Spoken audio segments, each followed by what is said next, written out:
Om Sahana Vavatu Sahanau Bhunaktu Sahaviryam Karavavahai Tejasvinavadhitamastu ma Dvishavahai. Om Shanti Shanti Shantihi.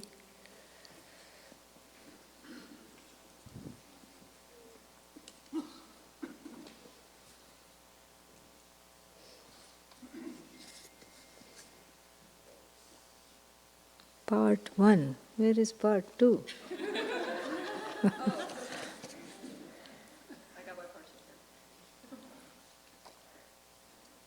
have to look for the handwriting too. Oh, that's part 2? Okay.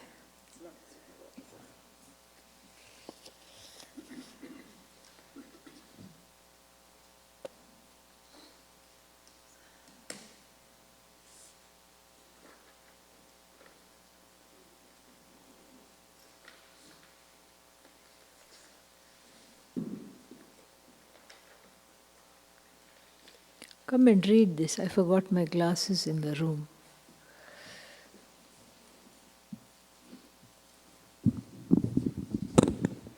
What is the massive resistance that people have to going to bed on time and waking up either on time or early? Would you distinguish the resistance of the bird trying to break free, that particular resistance, versus a resistance to fully being with Ishvara? That is part 1. That's part 1. Okay. Let me respond to part 1. Yeah.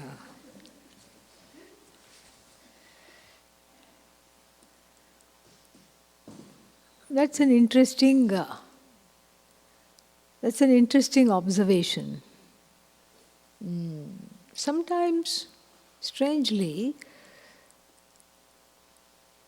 not going to bed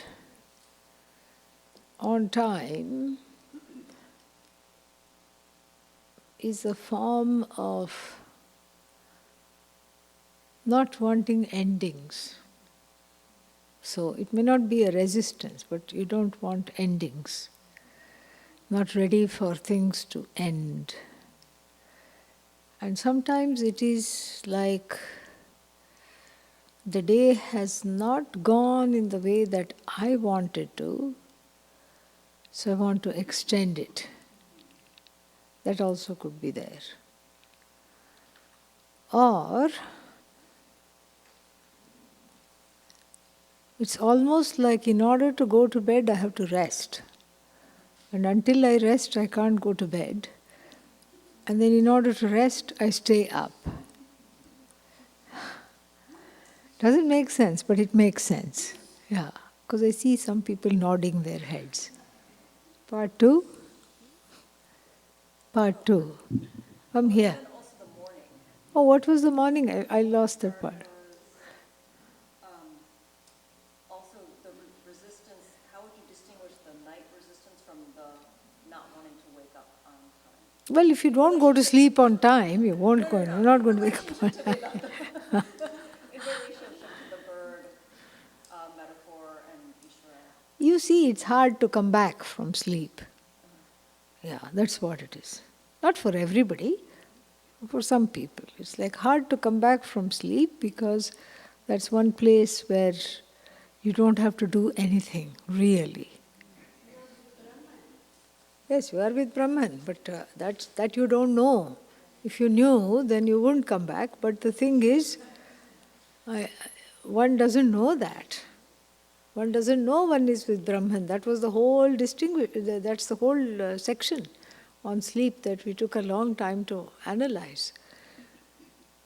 You don't know you're with Brahman, that's definitely one thing. But you do know that it's a pleasant experience. It's ananda. And you don't know that even then, that you're having a pleasant experience, but you're having it nonetheless. So one is loath to wake up. It's hard to come out of ananda to the regular daily grind.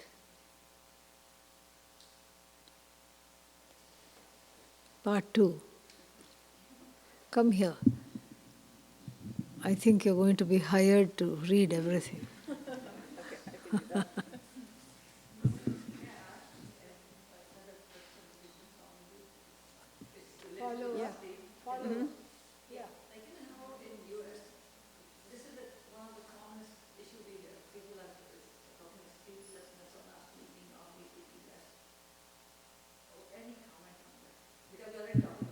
This is the opposite thing. What about people who are not sleeping enough and not sleeping? Yeah, that's again, some it could be some chemical issue in the body, or it could be some kind of a psychological thing that one is not allowing oneself to rest.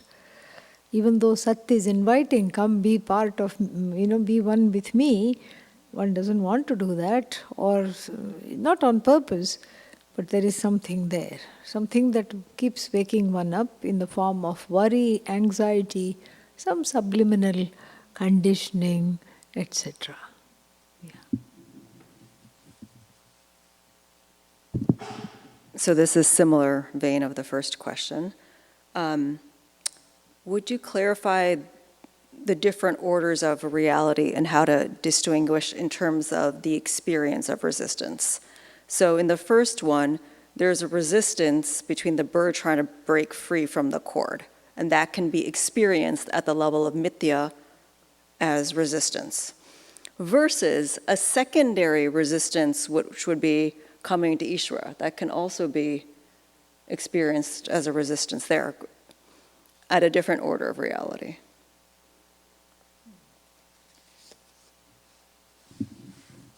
When we talk about orders of reality, we do not talk of it from the standpoint of resistance. Because orders of reality just are what they are.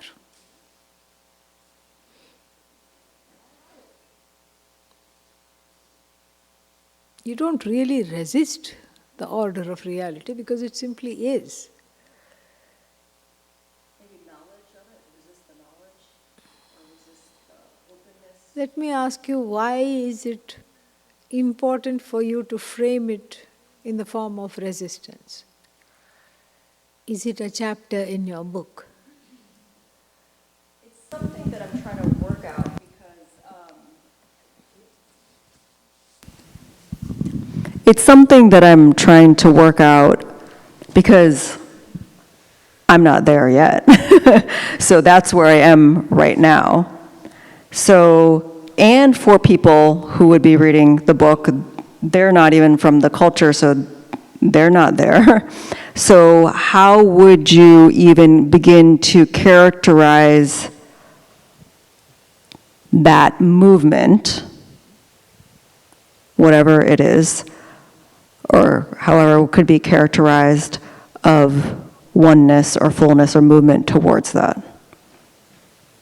There is no movement, really. In jnanam, in terms of knowledge? Yeah, in terms of knowledge, yes. But otherwise, there is no movement. Okay, then maybe in terms of knowledge, then how would you characterize it? Then maybe that's a better word. So, if it's in terms of knowledge, first let us go to the orders of reality. The only order of reality which Vedanta needs to discuss is Paramarthikam Sat. Paramarthika means absolute, ultimate. That is the order of reality. Now, but we do know that we live in a many and varied universe with so many people, so many things, so many experiences, and that cannot be dismissed. You can't say the body doesn't exist. I mean, you can, but it does exist on some level because you're experiencing it. It cannot be categorically denied, yet it cannot be fully affirmed either. So, the body exists, but it is a dependent reality. The whole empirical reality is just a dependent reality depending on Paramarthikam Sat. Depending on Sat. It's a Sat dependent reality. It is not independent of Sat. Sat is self-standing and the Jagat is standing on because of Sat. Standing on Sat, so to speak. Another name for this dependent reality is Mithya. And here is, so and then there is also Mithya within Mithya. Like a screen within a screen. Sometimes you see the game on a big screen and then you see the replay on a small little screen. Like what just happened. So, Mithya within Mithya, this is called, what is that? It is called Pratibhasika. Second one is called Vyavaharika, transactional reality or empirical reality. The third one is called Pratibhasikam Sat. So here,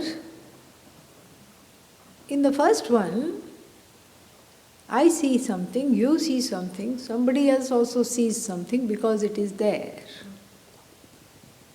In that last order of reality, it is there because, it must be there because I see it. You see the difference? I see it because it is there, Vyavaharika, and Pratibhasika, it must be there because I see it. It's one's own subjective reality whose ingredients are unprocessed hurts, memories, and certain subjectivity. It is thrown onto the present. Now, in terms of gaining Vedanta knowledge, we can't go from Pratibhasika to Paramarthika. That's not possible because Paramarthika is 100% objective and then, which is the other one? Pratibhasika is 100% subjective. You can't go do that. So first you have to come to Vyavaharika. You have to firmly be grounded there. From flights of fancy, you come back, you be grounded in something that everybody can see. This is a shared reality. Everybody sees the sunrise. Nobody is awake for it, but that's a different thing.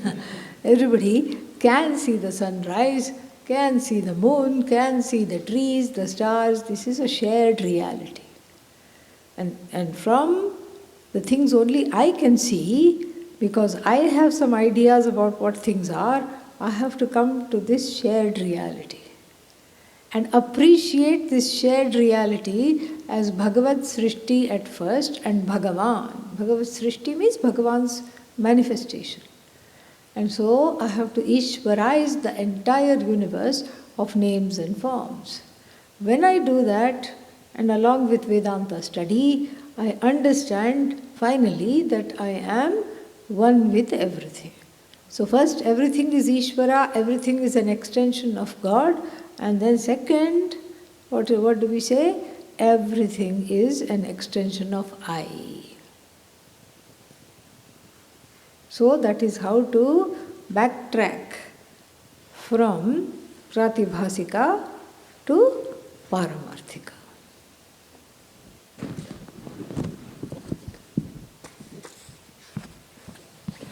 Online student. Online question. From an online student, I have a murti of Kali, small, on my altar, along with Durga and Hanuman, and I do daily Devi mantras. I have 3 Kali paintings in my bedroom. Is this okay? Or do I have a responsibility to honor these murtis? You are honoring them. Yeah. You have an altar, and it's an altar. It's called an altar because it has the ability to alter you. That is the whole idea. It's an altar of surrender that has the ability to alter who you are. And Kali is not an easy lady to get along with. But you have 3 versions of her. Yeah, one on the altar and two in the bedroom. Yes. So last thing you do is look at her before you sleep, them, yeah, because you have two paintings in the bedroom. And the first thing you do is look at them. Good for you. Wonderful. So if you're managing that, nothing in life can be challenging. You will be able to overcome all the challenges with her grace. Kali is the goddess of time. That's why she looks scary to most people, because time means endings, time means death, time means succumbing to something or the other. That's why she looks scary. So Kali, Kala Bhairava, they are god and goddess of time, goddess and god of time. So that's all it is. That's why she wears a mala of Runda Mala, Runda Munda Mala, skulls. Skulls are the beads in whose necklace. So skulls means what? Time. So you're doing okay, you're doing fine, yeah. I have a follow-up question on that. Enough Kalis for now, you have sufficient. Yeah. The follow-up question is that if a murti has already been given pran pratishtha, thank you. If a murti has already been given pran pratishtha, is there responsibility on the owner of the murti to continue feeding the murti, etc., because the pran pratishtha has been completed? Yes. Prana Pratishtha means, that is usually done for temples, not for homes. At homes we have Chala Pratishtha. We invoke the presence, pray, and then say at the end, Yathasthanam Pratisthapayami. I send you back. I'll call you again here, and then right now you please go home, because I don't think I'm able to take care of you. So I'm just going to have you visit once or twice a day. That's what I will do. But then if you do prana pratishtha in a temple, or even sometimes in the house, maybe they do that, then yes, it becomes a living, you have breathed life into it, and it becomes a living entity which has to be honored. So it's like when you bring a plant to the house, it has to be watered, it has to be fed. You bring a pet to the house, and you don't say, okay, I'll feed you whenever I feel like. No, it has to be fed every day. And if you're on a holiday, you better run back, because whoever the pet sitter, however long they come, they are not going to come the next day. So all that is there. So it is just like that. It is something that you are responsible for, and you do this propitiating so that it's a source of, that murti becomes a source of blessing for you.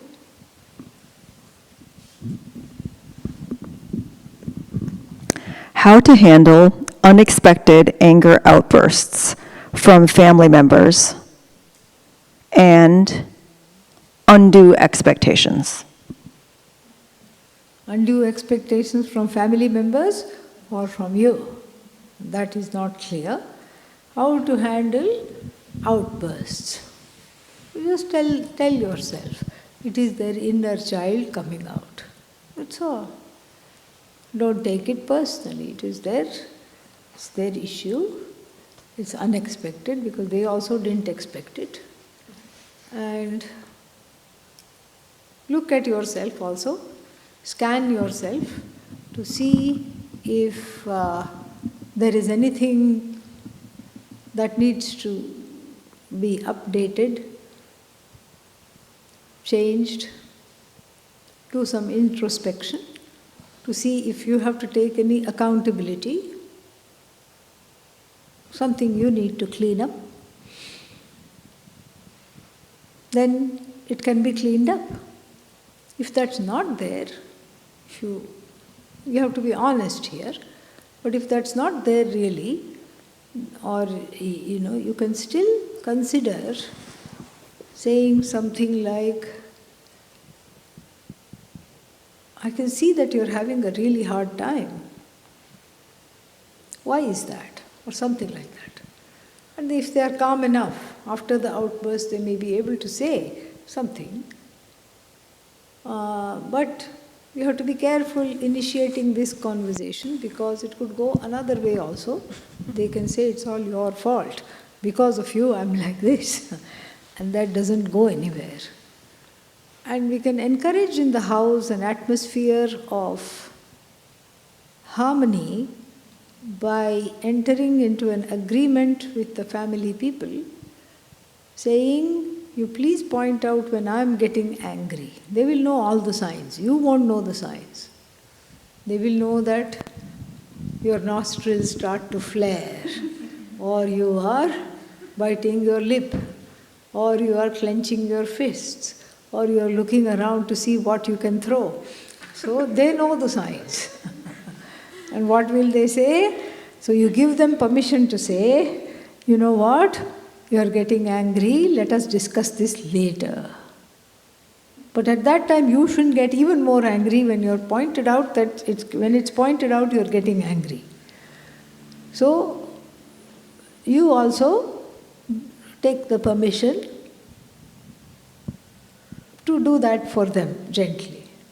And in this way, difficult conversations need not be had when the tempers are frayed, when the temperature is high. So we wait for it to cool down and then have a conversation. That is one of the ways. And how to free oneself of expectations. Well, you can expect, no problem. But just know they may or may not be met. If they are not met, find some backup plan. Have a backup plan.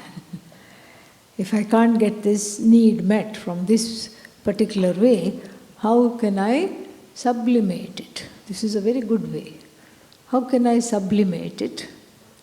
How can I change the channel and grow out of it? That also is a possibility.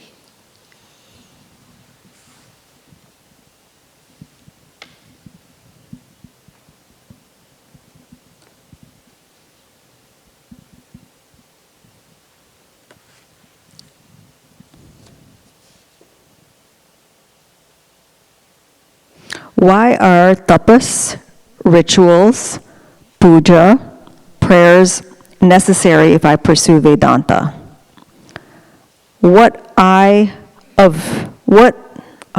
Percentage. What percentage of time should you spend on each for, number 1, beginner, number 2, intermediate, and number 3, advanced? This is a plan. We got a plan.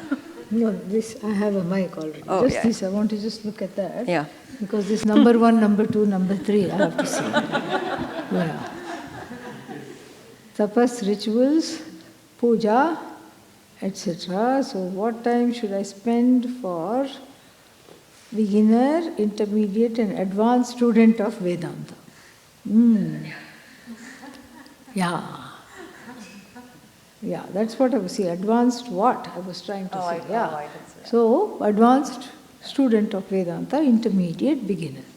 Well, that's nice because in the beginning it will be more of a preparation. So you can spend to this I will also add tapas, rituals, puja, seva. We can also add seva to this. Service, which is an important part of self-growth. All this is for self-growth, emotional maturity. So in the beginning there is more need for that. There is more need to surrender, and Ishvara as the altar of surrender is important. Recognizing Ishvara as manifest in various forms of various laws and being in compliance with that order and acceptance of that order is important. So number 1, beginner will spend more time in preparation and less time in the pursuit of Vedanta. Intermediate, half-half. Advanced, 3/4, 1/4. See? That's nice.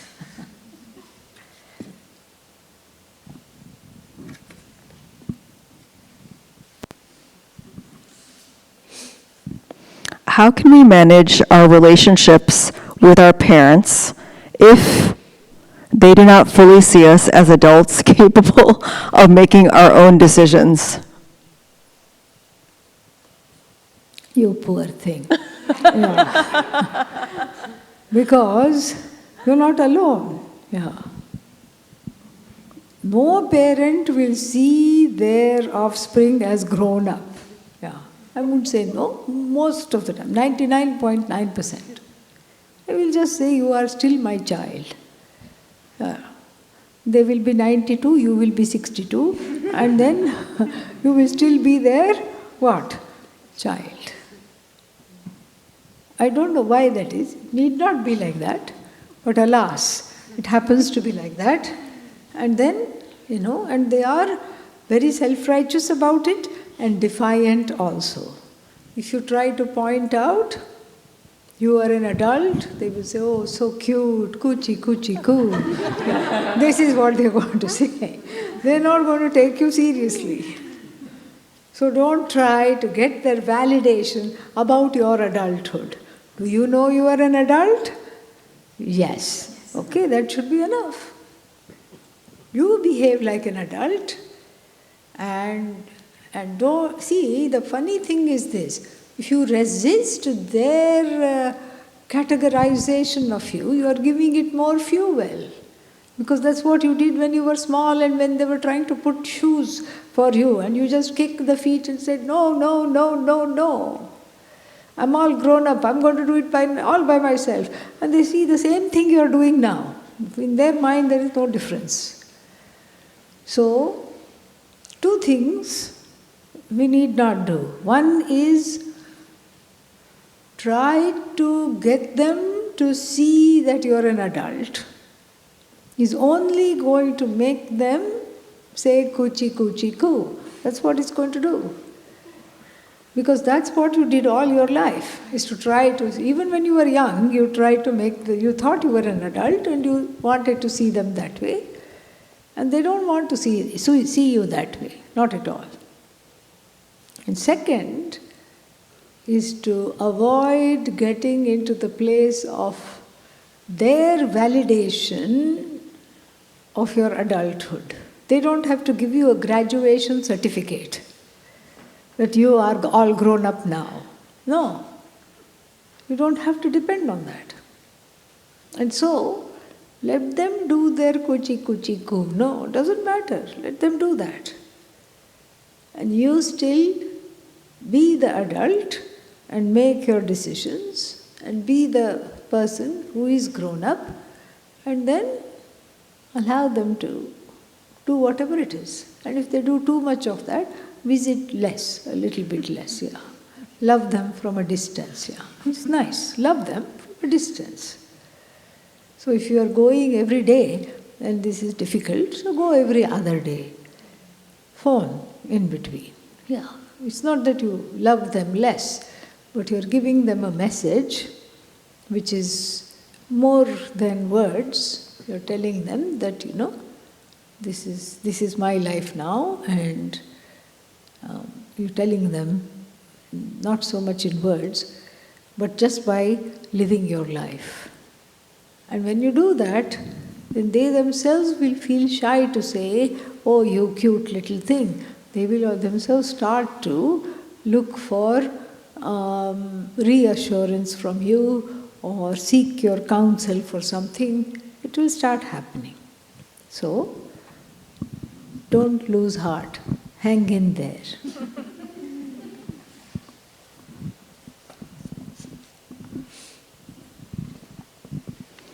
How to develop Shraddha if there are no inner child issues, but coming to Ishvara is overwhelming and scary? That is the inner child issue.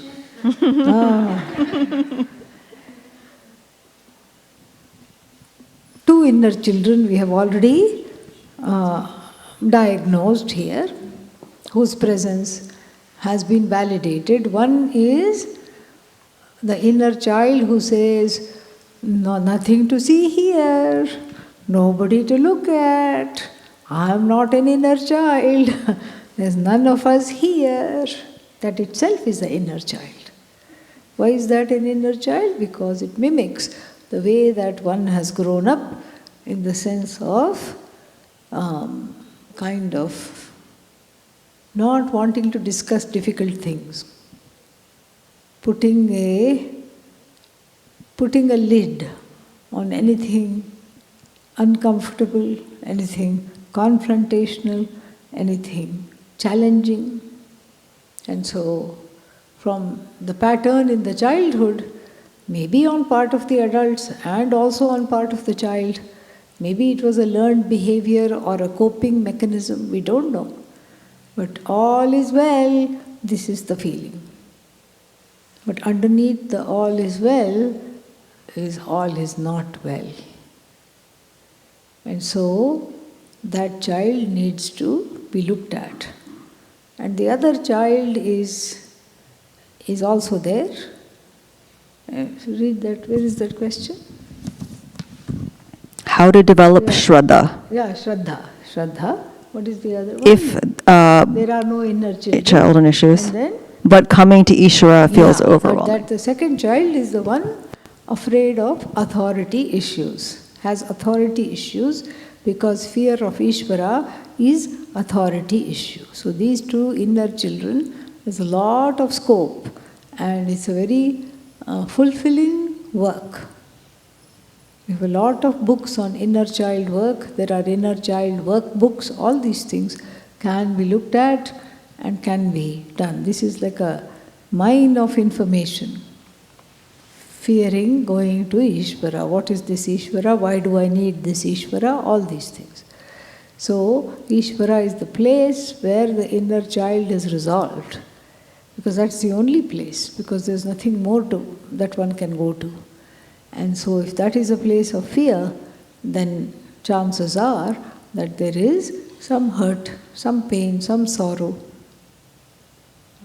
with regard to authority issues. Probably in the form of the primary caregivers, mother, father, etc.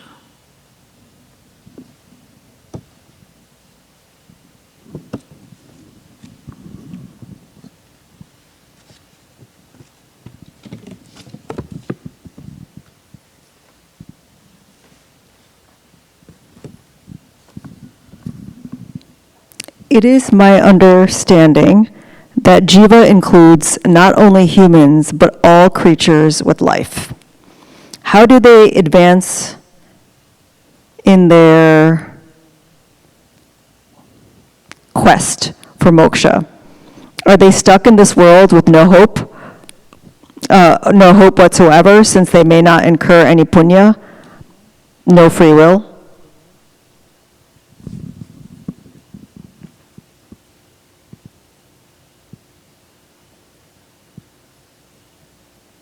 Yeah, jiva includes all forms of life. See, when we talk of advance, we are thinking of like a Darwinian theory of evolution. At least that's what has in the background of everybody's psyche, because that's what we grow up studying. So we think, okay, you advance from this, you go higher and higher on the food chain. That's not Shastric rebirth, transmigration, whatever it's called. It's not how it unfolds. It is much more complex than that. So when you are a non-human jiva, you cannot accrue punya, that's correct. And don't worry about how I will evolve, because this life you do not have punya, but there is enough punya there in the sanchita. In another life, that punya may fructify to bring this. So it's true that there is no punya papa in the life of the animal, because there is no volition. Free will is not there. So there is no punya, there is no papa. If the donkey kicks, there is no papa. Why? Because it just felt like giving a kick. Oh, but that's free will. True, but it cannot stop itself from giving a kick. You see what I'm saying? Yeah. You have freedom over action and freedom of action. Poor donkey doesn't have freedom over action. It cannot not kick. It cannot but kick. It won't say, there is a sadhu standing behind me, I should behave, I shouldn't kick. Will it say that? No. And if a sadhu is standing behind the donkey, you will blame the sadhu, not the donkey. You will say, what's wrong with you? Come out from behind the donkey, you will get a kick. So therefore, only in this particular life, the donkey karma won't allow for the accrual of punya, but exhaustion of papa is happening. Let's not forget that. And if sufficient papa is exhausted, perhaps in the next life they will become a human being. Always the hope is there. And then gain this knowledge. So there is punya. In the sanchita there is, what is that called? There is a combo for every possible life in the sanchita bank account. That's why Vyagrova, Simhova, Varahova, Vrikova, Kitova, Patangova, all these life forms are there. Only a few are mentioned. So it's not like evolution. It's not like how will they go towards moksha. When they have a human life, they will go towards moksha. One good thing is, everybody keeps saying, oh, population explosion, so many people, OMG. But the Vedanta teachers say more and more adhikari bodies ready to study Vedanta. They may not study, but at least they have the potential to study. So we don't see it like population explosion, because all of them were what? Vyagrova, Simhova, Kitova, Varahova, Patangova, Damshova. They were all these things, and now they are human beings. Yippee! But still, it may take them many, many lifetimes to come to an ashram like this, which is teaching Vedanta. But it's okay. They'll slowly grow. As long as there is no more slip-ups back to Vyagra, Simha, etc., they are keeping on track and doing dharmic actions, then, chances are, if not in this life, in the next life, they will get the urge to study.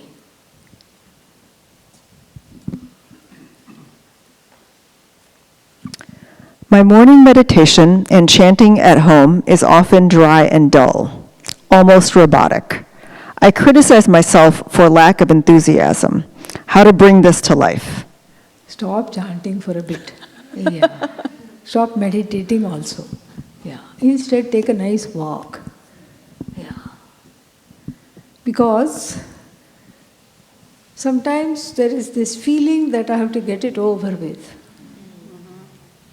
I have other things to do, places to go, people to see, I have to just get it over with.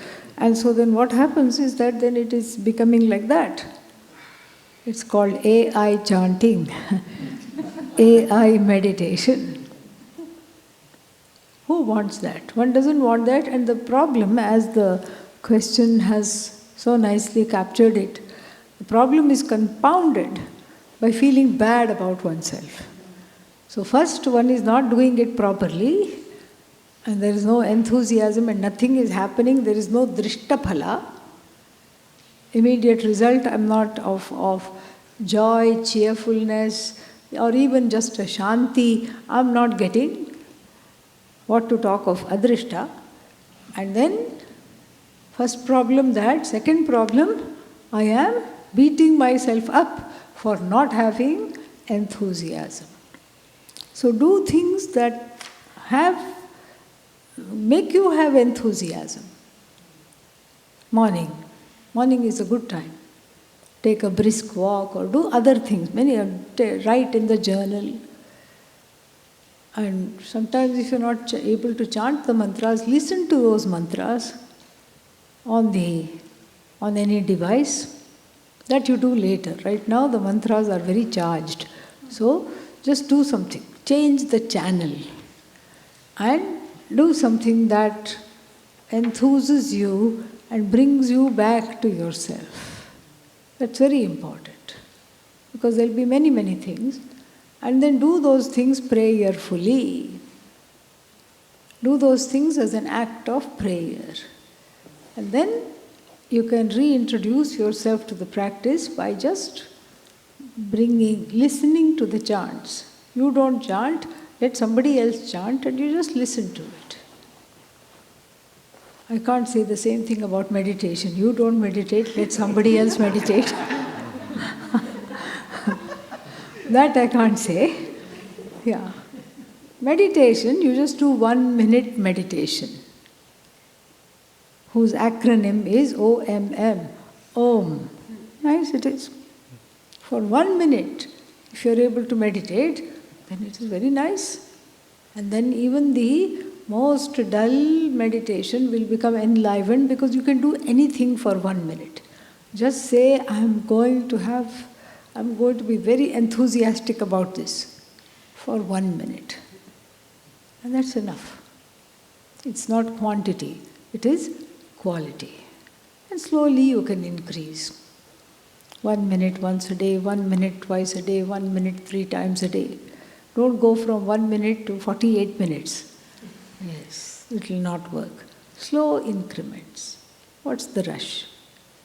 You're already here, you're already studying, and sometimes it's that jadedness takes over because the spiritual life has become routinized. In fact, the routine life has to be spiritualized. That is Karma Yoga. But sometimes the reverse happens because we have mad minds. It happens. It's okay. We have to be kind with ourselves, gentle and soft. I think that's it. I have one question.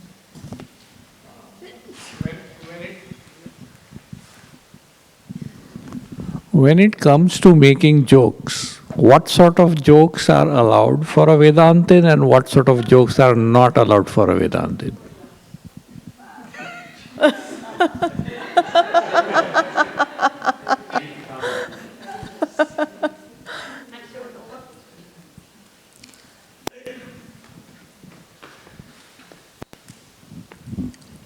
I don't know about Vedantin, but we can say in general that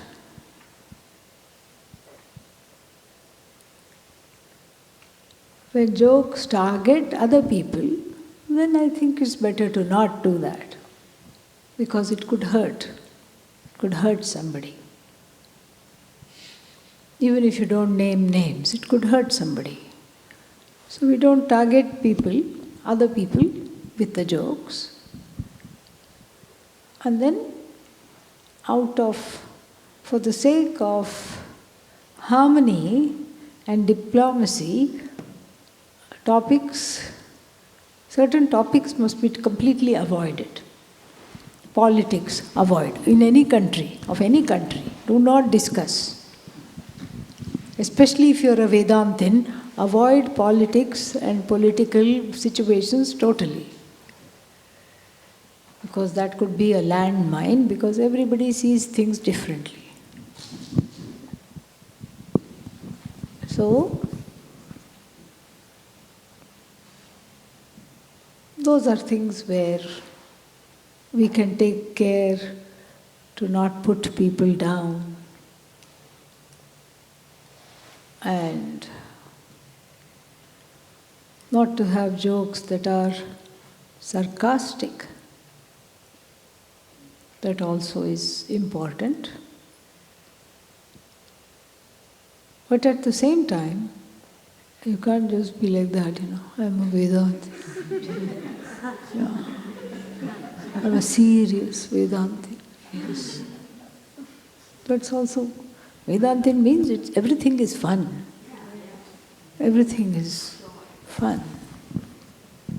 And it's important to be able to laugh at ourselves. When you laugh at yourself, chances are that other people will not laugh at you. Because when you're the first one to laugh at yourself, then other people also feel happy. They feel good.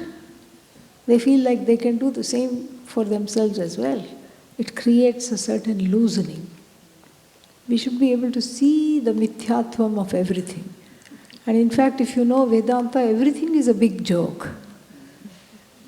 Everything is fun.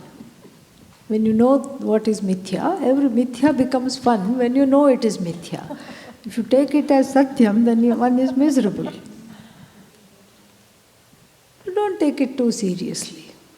Even if somebody makes a joke that I don't like, I don't have to put them down either. I can just let it slide, especially if it's first time. Let it slide, let it go. It's okay. I become the bigger person, not for somebody else's sake, but for my own sake. In every situation, I try to be the bigger person. Anything else? I have one question.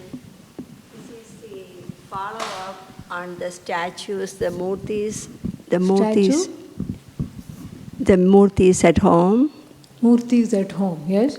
So if we buy statues, right, different figurines, decorations, what makes the difference between making it like a living, breathing statue versus...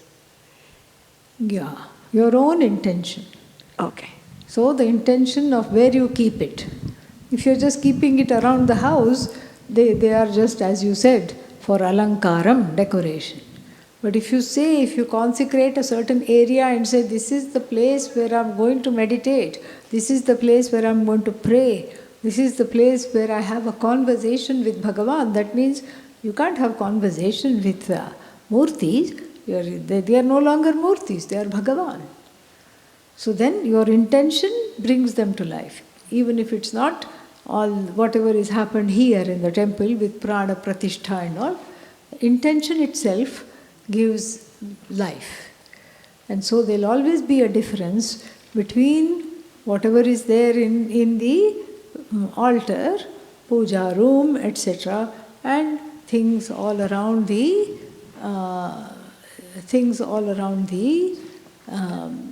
house. So you have to do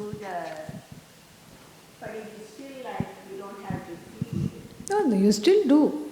Altar means you have to have something. You have to have some water there. You have to have few dry fruits. That is the feeding. Or a piece of fruit, some flower, whatever you can do. Yeah. I don't. Oh, is it online? So I've been reading online about people doing a homam every day at home. Simple few minutes homam. Is that advisable, not advisable? If you want to, there's nothing to stop that. One can do that.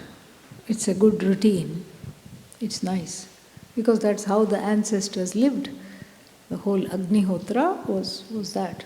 Simple homa of 2 offerings, done in the morning, done in the evening. Yeah, you can do that.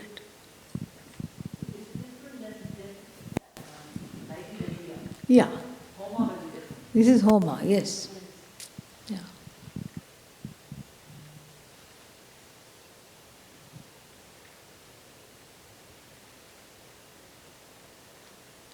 Om Sarve Bhavantu Sukhinah, Sarve Santu Niramayaha, Sarve Bhadrani Pashyantu, Ma Kaschit Dukkha Bhag Bhavet, Asato Ma Satgamaya, Tamaso Ma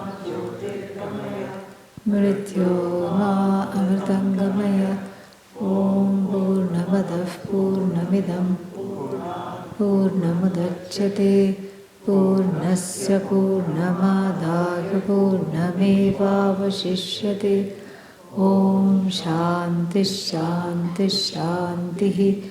Harihi Om. Shri Gurubhyo Namaha. Harihi Om.